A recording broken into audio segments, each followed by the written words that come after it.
Kita ke narasumber yang kedua, yaitu dari Desa Hameliate, Kabupaten Sumba Barat Daya, Provinsi NTT. Silahkan kepada Pak Sekdes, Bapak Rovinus.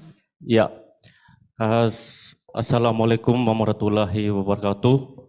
Salam sejahtera untuk kita semua.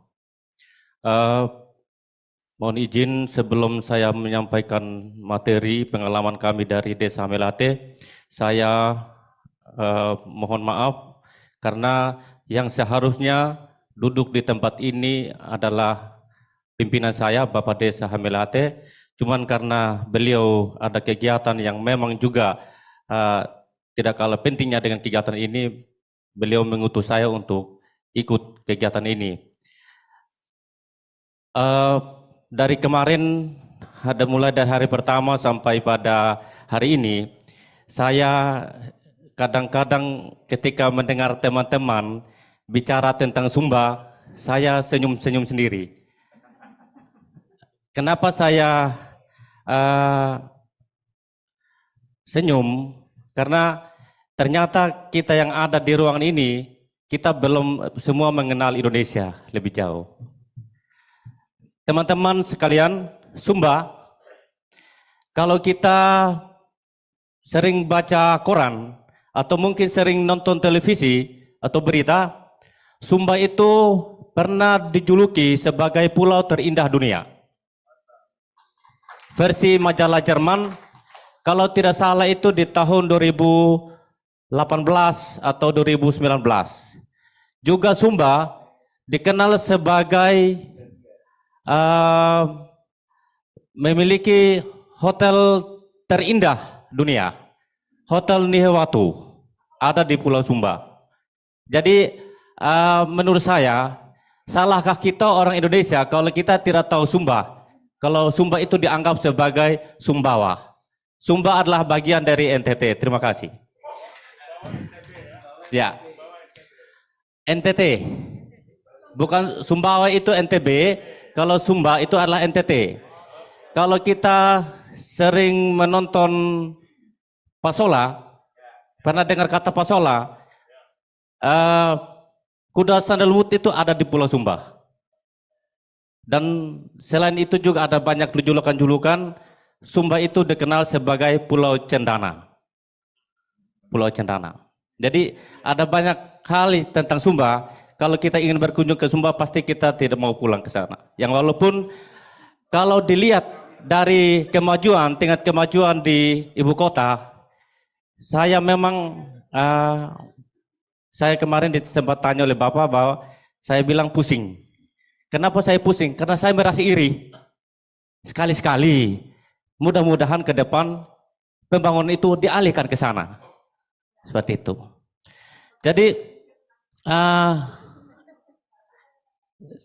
saya akan menyampaikan materi pengalaman kami dalam menangani malaria di Desa Hamilate. Background itu adalah bagian dari wisata yang menjadi tujuan wisata mungkin sudah terkenal sampai dunia, Langguna Wekuri. Itu bersebelahan langsung dengan laut. Nanti teman-teman kalau tidak puas silakan buka YouTube, buka Google, cari Pulau Sumba. Ya, saya langsung saja teman-teman. Peran desa dalam menanggulangi atau dalam penanggulangan malaria.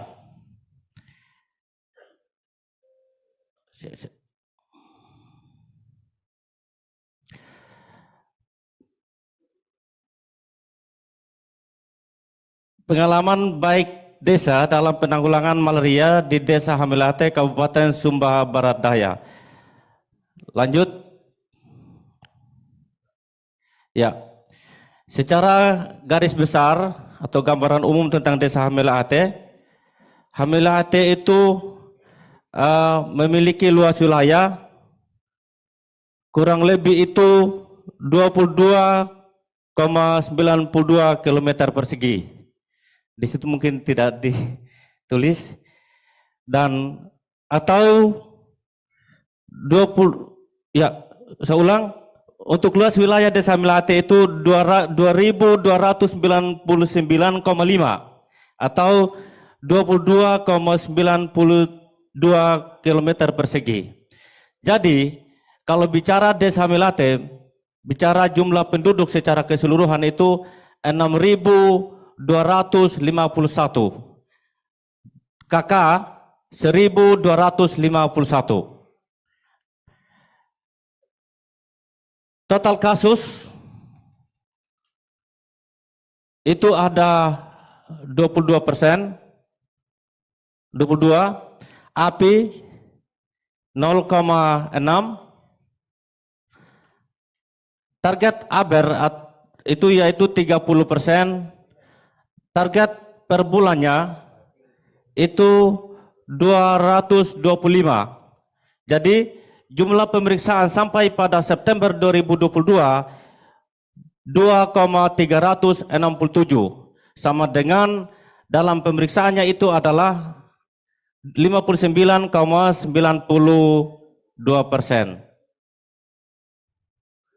Berikut, untuk ibu hamil K1 atau murdi atau yang kontak itu ada 11, dan ibu hamil di screening itu ada 11, balita berkunjung ke rumah sakit atau puskesmas itu 104, balita di screening itu ada 104, dan kalau kita berbicara tentang kader yang bertugas di desa, untuk kader malaria sendiri itu ada 3 orang yang tersebar di 4 dusun, yang seharusnya kita itu dari Dinkes sebenarnya harus kasih 4 orang karena kita punya 4 dusun, tapi kita masih baru dikasih 3 orang. Jadi dari 3 orang kader malaria ini mereka tersebar mereka bekerja di satu desa, begitu. Mereka berkolaborasi bersama dengan pemerintah, dengan dari puskesmas. Terus untuk kader posyandu itu ada 20 orang. Berikut, bidan desa yang bertugas di Desa Melate itu hanya satu bidan desa dari total luas wilayah yang saya sampaikan tadi itu. Terus pasien yang datang sendiri di puskesmas itu ada 102, dan kunjungan ke rumah oleh kader posyandu tadi, kader malaria tadi itu. Jadi petugas kader malaria ini mereka sudah melakukan kunjungan ke rumah masyarakat atau door to door ke rumah masyarakat untuk melakukan pemeriksaan seperti itu. Jadi mereka turun ke rumah-rumah bersama dengan dari tim kesehatan, dengan bekerjasama dengan pemerintah desa kami dan pemerintah desa untuk bersama-sama turun ke rumah masyarakat. Dan untuk saat ini kami itu baru kunjungi itu sekitar 20,025% begitu dari jumlah total masyarakat yang ada tadi itu. Terus survei kontak itu ada 240. Berikut. Nah, di tahun 2021 kasus positif malaria di Desa Melate itu sebenarnya dari desa-desa yang ada di wilayah Puskesmas Bilicenge, Kecamatan Kudu Utara itu, sebenarnya Desa Melate di tahun 2001 itu adalah paling tertinggi. Dan itu sampai dia mencapai 49%. Dari total kasus yang ada di Biliceng itu ada 106. Begitu, itu di tahun 2021. Terus masuk di tahun 2022, sejak pemerintah desa atau kepala desa terpilih pada saat itu, dan memang jujur di desanya kami itu baru, yang kepala desa saat ini itu baru terpilih di tahun 2021, akhir 2021 baru dilantik, bersamaan dengan perangkat-perangkat yang ada, termasuk saya. begitu. Jadi kami ini baru menjabat, jadi berbicara tentang situasi desa, kami masih dalam proses mempelajari, masih dalam proses bagaimana kami mendekatkan diri dengan masyarakat seperti itu. Jadi kami baru kurang lebih 1 tahun kami memimpin Desa Hamilate. Namun selama kami memimpin, kami merasa dan masyarakat merasa bahwa ada begitu banyak perubahan, baik dari tingkat kesehatan tadi, dari penanganan kesehatan maupun dari segi pembangunan. Dari kasus yang tadi di tahun 2021 itu menurun untuk Desa Hamilate itu dari 45% itu menurun menjadi 37% dari 174 kasus yang ada begitu. Jadi ada penurunan untuk Desa Hamilate di tahun 2022 dibandingkan tahun 2021 setelah Bapak Desa itu memimpin pada saat itu. Terus yang berikut, ini kegiatan-kegiatan yang kami lakukan itu bersama dengan Dinas Kesehatan, pemerintah daerah, puskesmas dengan para kader. Jadi kami itu ada ketika dari tim kesehatan turun ke desa untuk proses penanggulangan bencana malaria tadi, kami juga ikut terlibat banyak dalam kami melakukan pembagian tugas dari setiap perangkat yang ada bersama dengan pemerintah desa. Kami sama-sama turun ke masyarakat untuk melihat langsung bagaimana situasi masyarakat yang tertular tadi atau yang kena malaria. Yaitu di sini kegiatan-kegiatan yang kami lakukan itu saat kegiatan Posyandu, aparat dan PPK itu terlibat dalam kegiatan. Maksudnya begini, ketika di dalam Posyandu, baik itu dalam penanganan Posyandu yang bertugas langsung di malaria atau Posyandu kader Posyandu yang lain, ketika ada Posyandu, kami itu melakukan pembagian tugas. Jadi kami di sana hanya 4 pos, satu dusun itu cuma 1 pos. Jadi kami sudah punya jadwal setiap perangkat yang ada, setiap ibu PKK yang ada itu sudah punya jadwal. Misalkan ketika ada Posyandu, siapa yang turun di pos itu. Dan ketika pulang dari Posyandu itu, mereka harus membuat sebuah pelaporan baik secara lisan maupun tertulis kepada pemerintah desa untuk kita mengetahui langsung bagaimana situasi atau proses di dalam pos itu. Terus yang kedua, mengikuti kegiatan pengambilan darah. Jadi seperti yang untuk mengetahui tadi bahwa itu terjangkit malaria, kita sudah melakukan proses itu bersama Dinas Kesehatan atau dari puskesmas, yaitu pengambilan darah. Yang berikut, adanya regulasi. Jadi kalau bicara ATM ini memang jujur, mungkin saya juga kemarin kalau tidak salah dengar, bukan hanya di NTT atau bukan hanya di desnya saya, bahwa kalau bicara ATM mungkin orang bilang ATM itu mungkin untuk pakai ambil uang. Ya, jadi ya untuk ambil uang di ini begitu. Jadi memang masih asing bagi kami, masih asing. Mungkin kalau juga kita bicara tentang HIV atau AIDS, mungkin juga orang masih asing. Karena apa?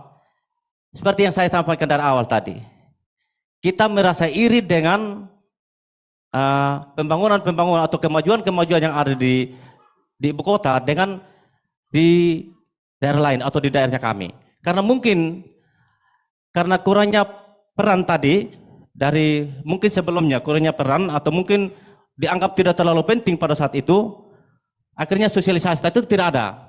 Mungkin baru di tahun 2021 itu baru ya sekarang ini baru terbukti bahwa ternyata ATM ini atau malaria, AIDS dan lain sebagainya itu adalah merupakan penyakit yang memang sangat harus kita musnahkan di negara ini begitu. Jadi memang kita di sana orang kurang paham persoalan itu. Orang hanya tahu di sana panas, sakit kepala, itu saja begitu. Jadi itu karena memang proses pembangunan yang kurang di sana. Kalau bicara regulasi, Bupati Sumber Daya itu baru menerbitkan Perbup itu, yaitu Perbup nomor 1 tahun 2022. Jadi ketika Bapak Bupati menerbitkan Perbup itu, maka Desa Melate itu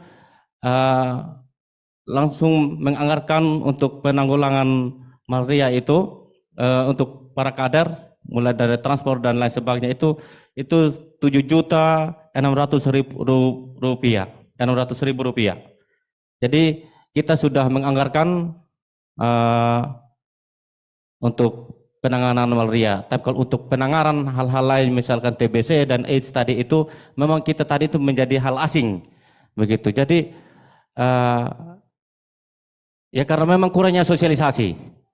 Seperti itu. Mudah-mudahan dengan adanya diskusi atau pertemuan kali ini, kedepannya kita mungkin kami di daerah masyarakat bisa paham tentang bagaimana penyakit yang ada di sekitar mereka.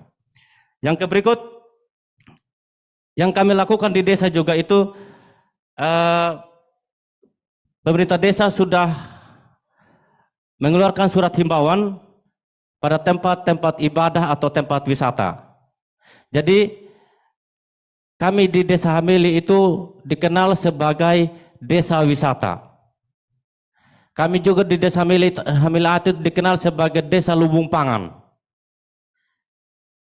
Kalau Bapak Ibu pernah dengar desa yang pernah mengirim 1.000 ton jagung, itu adalah Desa Hamilate. Karena hampir satu hamparan Desa Melate itu adalah jagung. Jadi karena kami di sana merupakan desa lumbung pangan dan desa wisata, sejak kepala desa memimpin Desa Melate, kami memang banjir kunjungan. Tapi untuk saat ini, yang pertama itu kami itu pernah dikunjung oleh Menteri Pertanian. Itu di tahun 2022. Di tahun yang sama, di bulan Oktober kemarin, kami juga dikunjung oleh Kemendes. Sehingga kami mendapatkan bantuan itu untuk pengembangan objek wisata atau argowisata itu sebesar 450 juta. Dan alasannya kenapa Bapak Desa pada saat ini tidak hadir di tempat ini, beliau di tanggal belasan bulan Oktober kemarin itu baru pulang dari Jakarta. Jadi istilahnya sama dengan Bapak Desa, Bapak BPD tadi, kita tukaran. Istilahnya bagi rasa, seperti itu. Selain bagi rasa, beliau juga ya ketika sekarang ini di belakangnya saya itu lagi dalam proses pembangunan agrowisata tadi yang kita dapat bantuan 450 juta. Jadi beliau harus melihat langsung bagaimana proses awalnya dalam pembangunan agrowisata itu. Begitu, itu menjadi alasan utama sehingga beliau tidak sempat ke sini. Terus yang berikut, di tahun yang sama di bulan Oktober kemarin, yang walaupun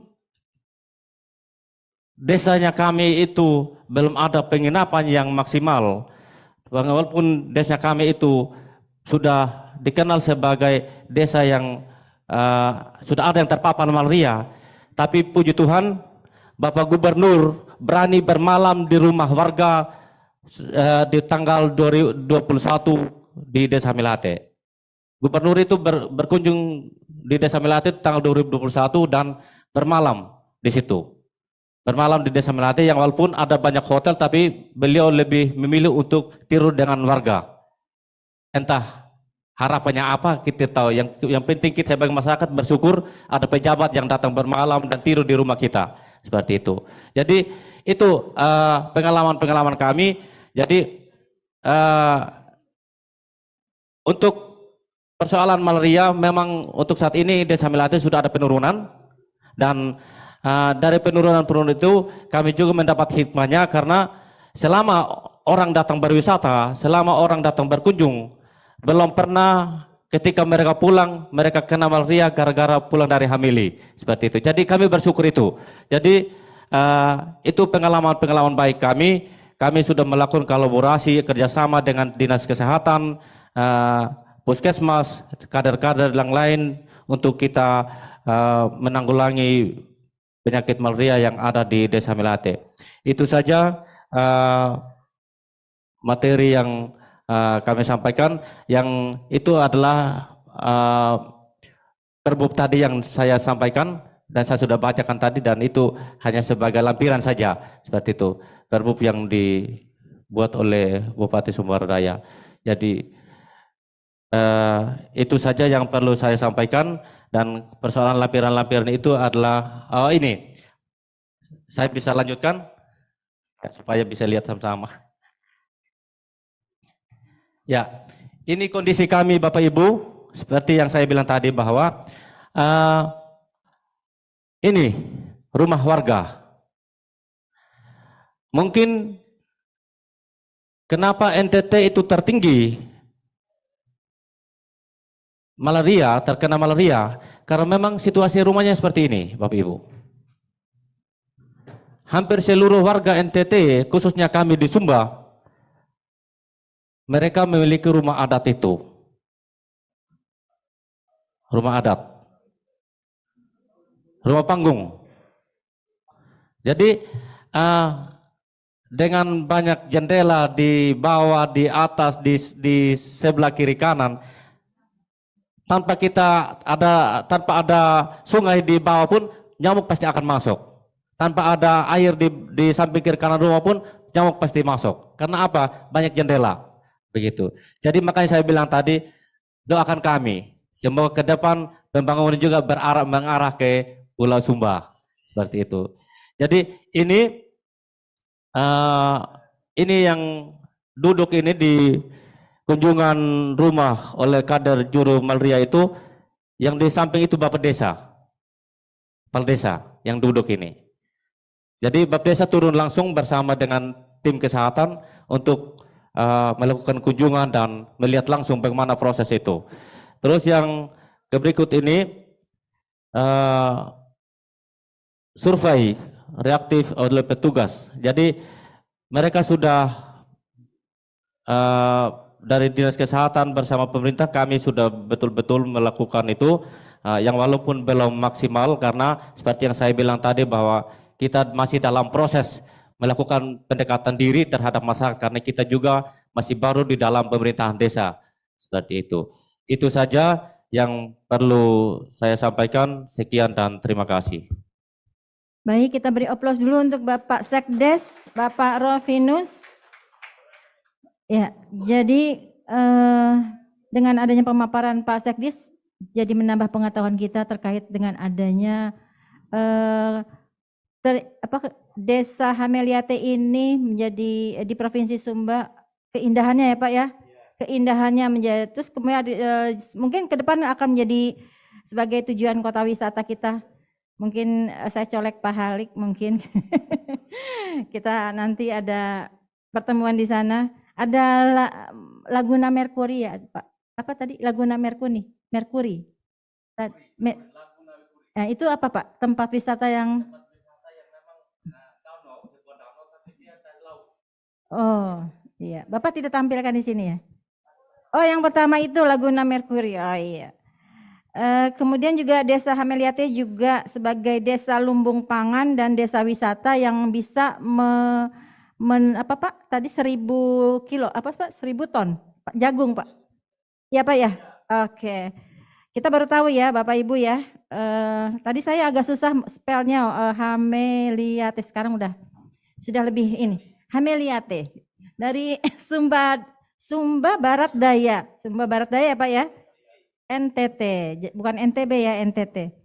Baik, tadi poin dari Pak Sekdes itu bahwa di Desa Hameliate ini banyaknya kasus, masalahnya berangkat dari banyaknya kasus malaria di desanya, dan di tahun 2021 kasusnya tertinggi sampai 46% ya Pak, sekitar 100 sekian kasus ya Pak.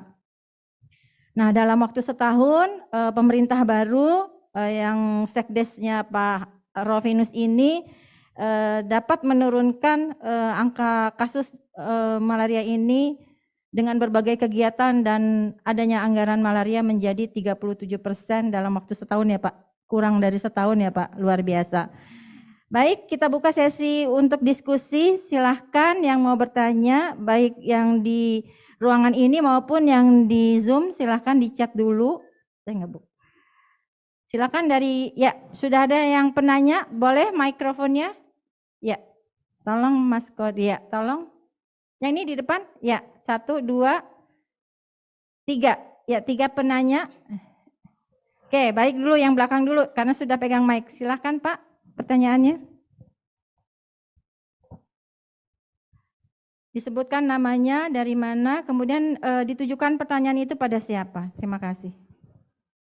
Baik, terima kasih Bu Moderator. Nama Atma Jaya dari Provinsi Jambi, Pemerintahan Masyarakat Desa PMD. Terima kasih kedua narasumber itu dari Pak Wahono, BPD dari Desa Pangkalan ya, Pangkalan Banteng. Kemudian dari Pak Sekdes Desa Hameliate. Mungkin nanti bisa disampaikan kita artinya apa ya? Satu keterwakilan dari timur, satu keterwakilan dari barat yang mencerminkan bahwa budaya Indonesia sangat beragam.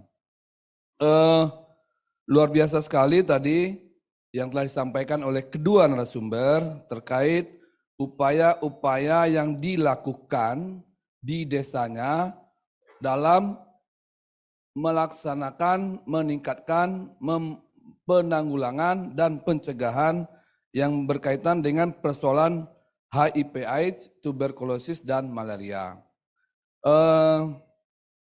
Yang ingin kami tanyakan, pertama, adakah hal ini mendapat dukungan dari pemerintah provinsinya? Seperti kita dari Provinsi Jambi sudah menganggarkan ada 100 juta per desa kelurahan se-Provinsi Jambi. Nah, itu, apakah ada dari dukungan provinsi?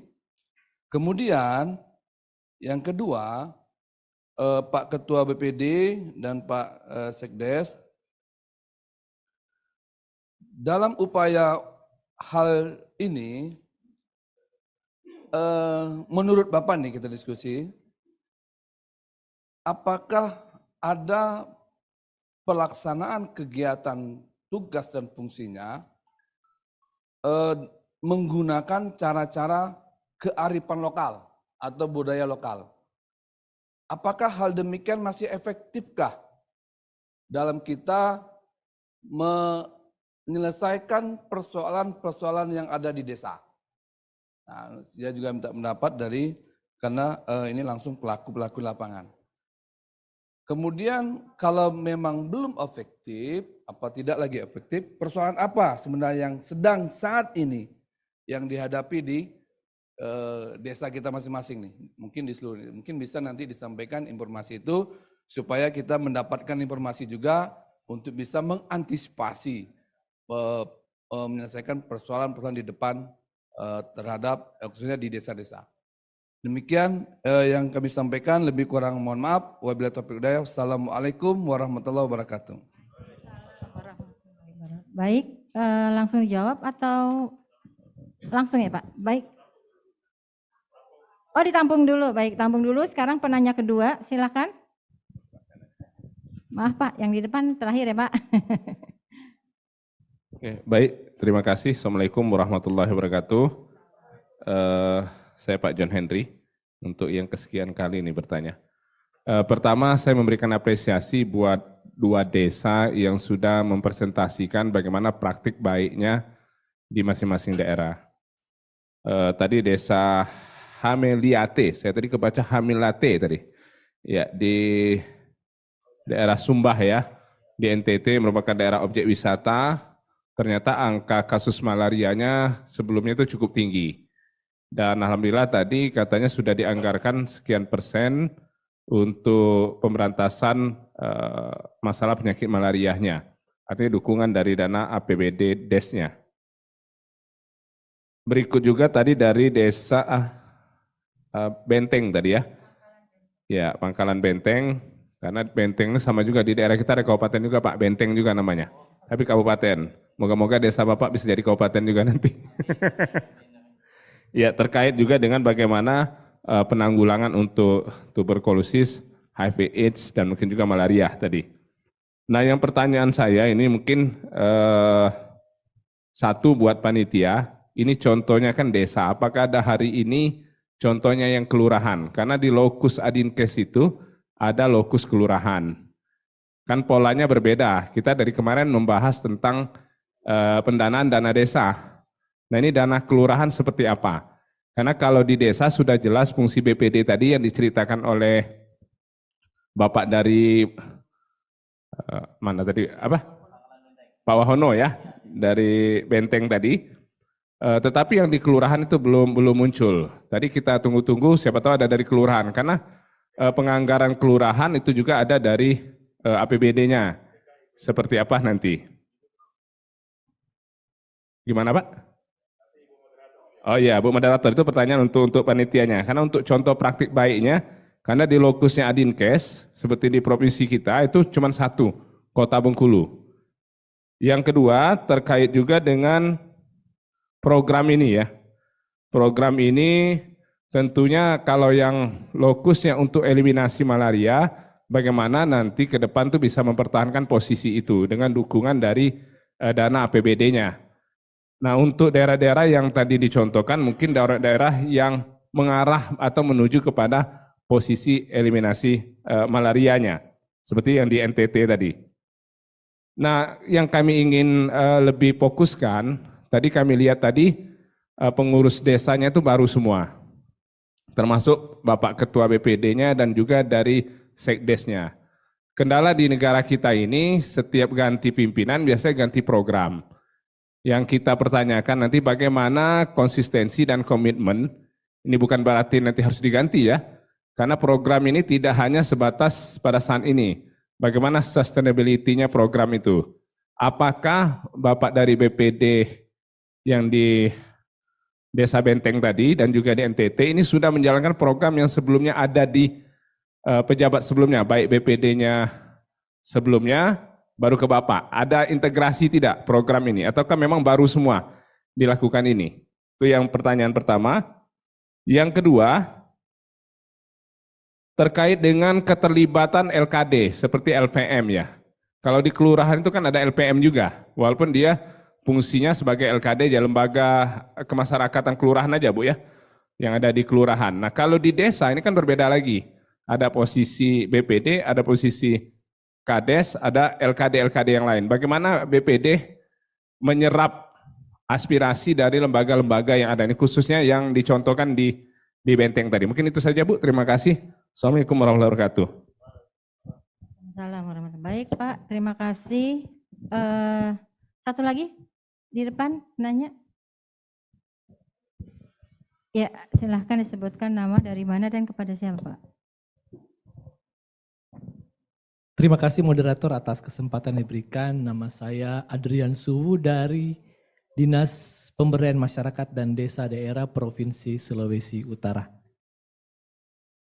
Ya, tentunya luar biasa sekali kepada dua moderator yang kita telah dengarkan lewat penyampaian tadi terkait dengan mekanisme ataupun penanggulangan ATM. Pertanyaan saya pertama kepada sahabat saya, Pak Wahono. Sebelumnya saya sudah bercakap-cakap dan sebelum pertemuan awal dimulai, kami bertemu di lift dan sama-sama mengikuti kegiatan nasional di tempat ini. Dan banyak sekali beliau menyampaikan terkait dengan peran BPD. Tetapi yang saya ambil dari cerita-cerita kesimpulannya, tentunya saya akan ambil spirit dari Bapak Wahono yang benar-benar mencintai desa, membangun desa. Mungkin spirit-spirit dari Bapak Wahono bisa tertular kepada kami di Provinsi Sulawesi Utara dalam kapasitas sebagai BPD, tetapi juga boleh tertular kepada seluruh rekan-rekan yang hadir se-Indonesia dalam pertemuan nasional di saat ini. Untuk pertanyaan saya menggarisbawahi terkait dengan filosofi yang disampaikan oleh Pak Wahono terkait dengan lidi, ya. Kalau lidi cuma satu, tidak memiliki kekuatan yang besar. Tetapi ketika lidi digabungkan menjadi satu, tentunya mempunyai kekuatan yang besar, ya. Pertanyaan saya tentunya bagaimana peran BPD, wujud konkret nyatanya tentunya untuk melibatkan tadi dalam hal ini lembaga-lembaga desa yang ada. Karena sebagaimana amanat undang-undang yang ada ya, Undang-Undang Desa nomor 6, di situ tertera dalam hal bentuk pengakuan, tetapi juga penghormatan dalam menjalankan tugas kewenangannya ya, baik dari pemerintah desa tetapi juga lewat lembaga-lembaga yang ada di desa. Nah, bagaimana wujud konkretnya? Karena kalau satu mungkin sulit ya, tetapi kalau bersama-sama seperti filosofi Lidi tadi, nah itu bisa menjalankan semuanya terkait dalam membangun desa, dalam hal ini lewat pertemuan di saat ini, dalam hal penanggulangan, tetapi juga tindakan-tindakan preventif lainnya lewat AIDS, tuberkulosis, dan malaria. Itu yang pertama. Dan yang kedua buat Desa Hamiliate. Ya, tentunya pertanyaan ini mungkin bukan pertanyaan tetapi memberikan masukan kepada panitia yang ada. Saya tadi juga menggarisbawahi lewat penyampaian dari Desa Hamiliate kurangnya sosialisasi ya. Kalau tidak salah tadi kata sosialisasi, kurangnya sosialisasi. Bagaimana artinya kepada panitia ya lewat pertemuan nasional di saat ini, bagaimana alangkah baiknya bisa diadakan pertemuan-pertemuan nasional nanti ke depannya. Mungkin di desa Bapak ataupun di Provinsi NTT, yaitu terkait dengan mensosialisasikan dalam hal AIDS, tuberkulosis, malaria dengan mengundang kami semua ya. Dalam hal ini seluruh provinsi yang hadir, yaitu supaya sama-sama kita bisa melihat di sana, enggak cuma berangan-angan. Tadi kan penasaran lihat di gambar, bagaimana sih sama yang Bapak tadi bilang, coba lihat aja di YouTube. Bagaimana kalau boleh panitia bisa menyelenggarakan, tetapi juga sebagai wujud komitmen kita bersama terkait dalam penanggulangan AIDS, tuberkulosis, dan malaria. Demikian, terima kasih. Terima kasih pada 3 penanya yang luar biasa. Detail semua ya bertanyanya, silahkan kepada Bapak Wahono dulu ya, Pak Wahono SD untuk menjawab dari pertanyaan dari DMP Provinsi Jambi, bisa sekaligus dengan yang di Bengkulu dan di Sulut ya Pak ya. Ada pertanyaannya, apakah mendapat dukungan dari provinsi ya Pak ya? Kemudian apakah ada pelaksanaan kegiatan tugas fungsi menggunakan kearifan lokal? Nah itu mungkin bisa dijabarkan dulu. Siap. Terima kasih Ibu Moderator dan Bapak Ibu hadirin semua. Di tempat kami berdasarkan data dari APBDes kami itu dari provinsi belum mendapatkan. Jadi kami cuma mendapatkan sumber dana, pertama dari dana desa, yang kedua dari kabupaten, jadi ADD. Jadi untuk sementara saat ini kita dari provinsi belum mendapatkan. Jadi mungkin ke depannya kita bisa berkoordinasi karena kami juga memiliki wadah di provinsi. Saya juga tadi sudah sering berkoordinasi dengan teman-teman karena yang hadir pada hari ini kan rata-rata dari provinsi. Jadi ini adalah ilmu atau kesempatan yang luar biasa dan insya Allah nanti kami ingin mencoba peran provinsi terkhusus dinas PMD itu ke desa itu apa sih? Nanti kami gali Pak. Jadi ini pengalaman ataupun informasi yang sangat luar biasa yang kami dapatkan khususnya di Kabupaten Banyuasin. Berdasarkan dari APBDes kami, yang kami peroleh cuma itu Pak, dari Kabupaten untuk UP, untuk gaji, dan dari dana desa. Itu yang pertama. Yang kedua, dalam upaya hal ini, apakah ada pelaksanakan dengan kearifan lokal? Ini memang kalau di desa, kearifan lokal atau hukum adat ini memang masih kami pakai Pak, di desa kami. Jadi untuk menyelesaikan masalah, kami selalu berupayakan bagaimana lembaga yang ada di desa, itu kita selalu musyawarah dalam menyelesaikan masalah. Karena kita berpikir kalau di desa, kalau berpikir imajinasi di desa itu kan kekeluargaannya masih kuat. Jadi dalam satu RT ke RT yang lain itu pasti masih ada ikatan. Makanya masih kami lakukan, baik itu dari menyelesaikan permasalahan yang bersifat intern dalam keluarga ataupun di luar keluarga. Salah satunya juga kami di desa itu memiliki lembaga yang kolaborasi jaktis itu Pak. Jadi kami kalau ada masalah yang tidak harus diselesaikan di kepolisian, itu kita selesaikan di kampung sendiri. Dan itu SK-nya dari Pak Kades, langsung kerjasama dengan kepolisian atau Kapolsek setempat. Jadi kalau berkaitan dengan ATM ini, masih kami utamakan dalam penyelesaian untuk upaya kearifan lokal. Demikian Mas dari yang Mas Atmajaya dari Jambi. Yang dari mana lagi Bu? Dari Bengkulu. Apa Bu tadi? Ya. Oh, LKD ya. Kalau di desa saya Pak, awalnya dulu memang dipikir antar lembaga itu kurang bersinergi. Jadi kalau dibilang di desa itu Pak, mungkin kalau Ibu atau Bapak Ibu mendapat informasi, Kadesnya ke kiri, PPD-nya ke kanan, atau Sekdesnya lurus, itu memang benar ada terjadi. Tapi kami berupayakan bagaimana kita bisa menyesuaikan. Makanya kalau di desa, itu di wilayah kami, kepala desa itu memiliki asosiasi, abdesi, pemerintah desa memiliki asosiasi namanya BPDI, dan BPD memiliki asosiasi yang namanya APETNAS. Jadi hubungan kami di level desa, kalau di desa ini misalnya Pak Kadesnya nih agak kurang sinkron, mungkin perangkat desanya bisa koordinasi dengan pimpinan PPDI ataupun APETNAS. Nah disitulah yang memberikan solusi asosiasi tersebut Pak.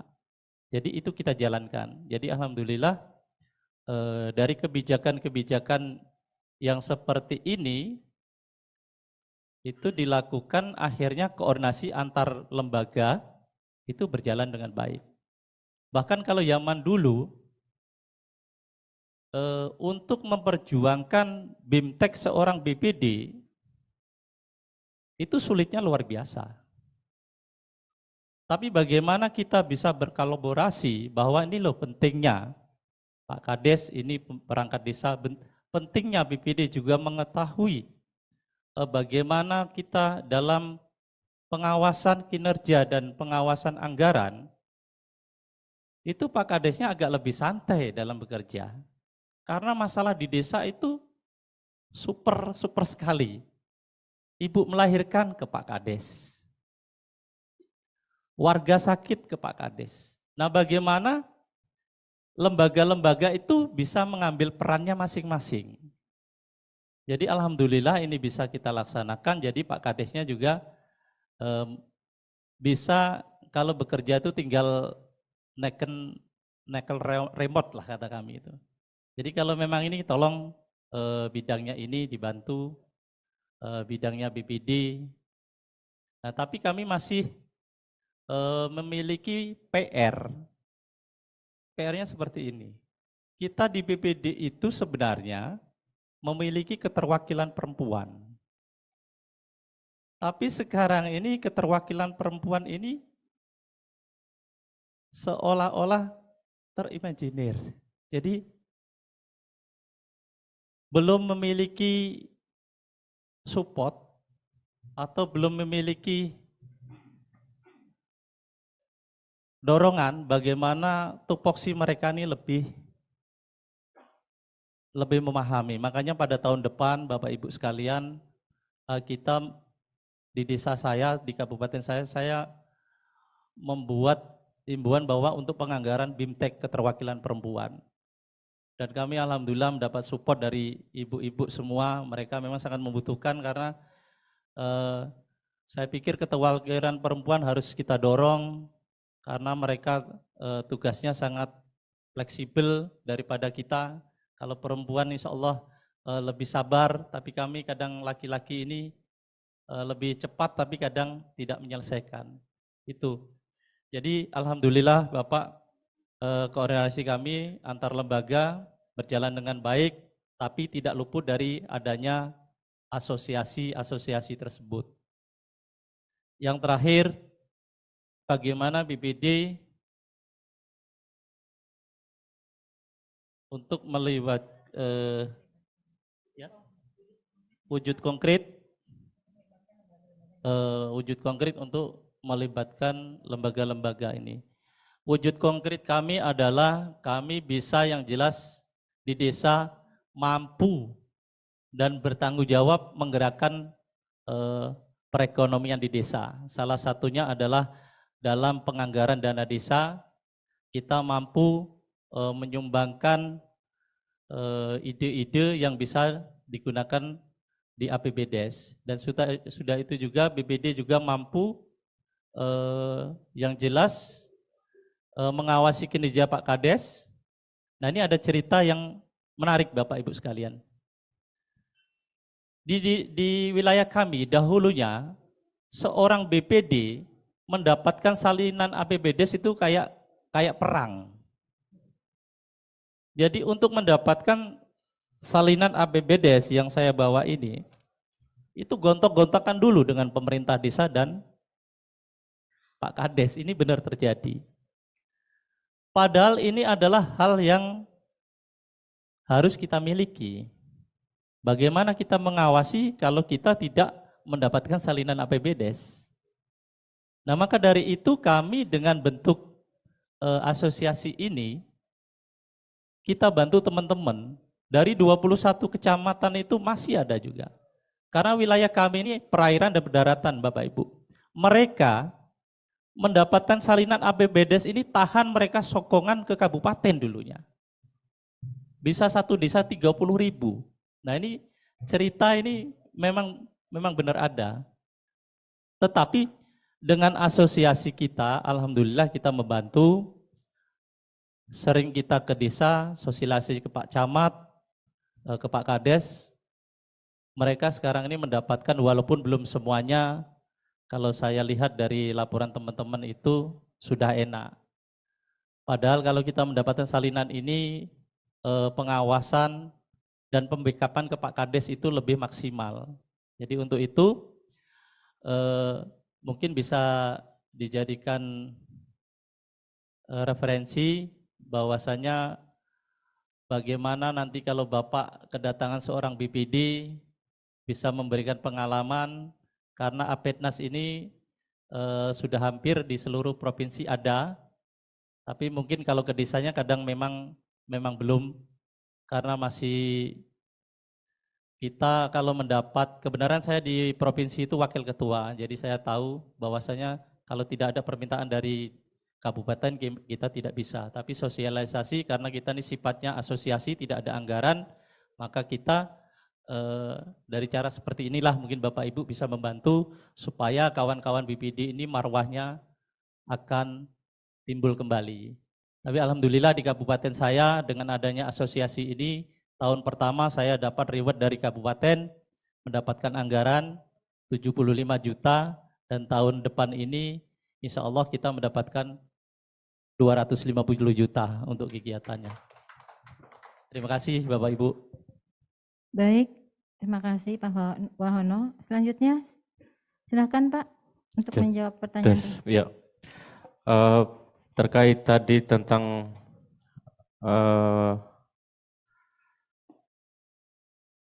peran mana tadi?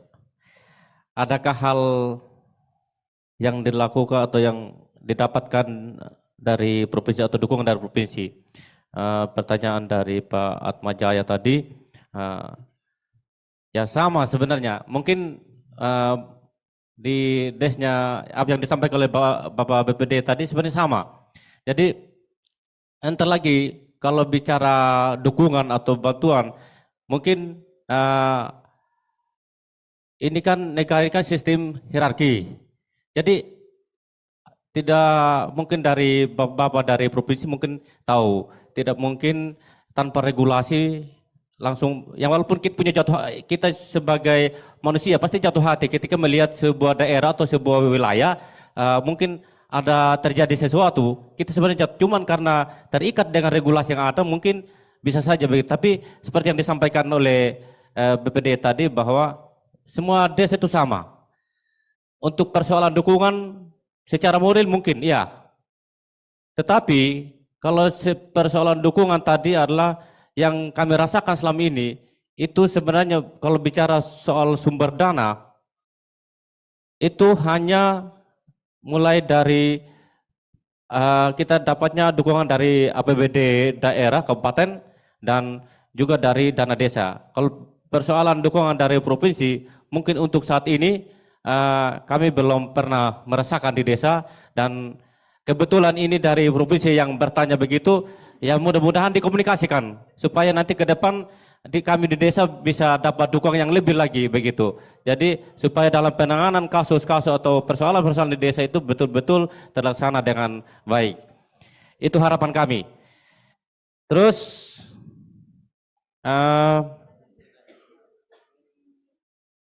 apakah ada pelaksanaan atau tugas dan fungsi sesuai kearifan lokal?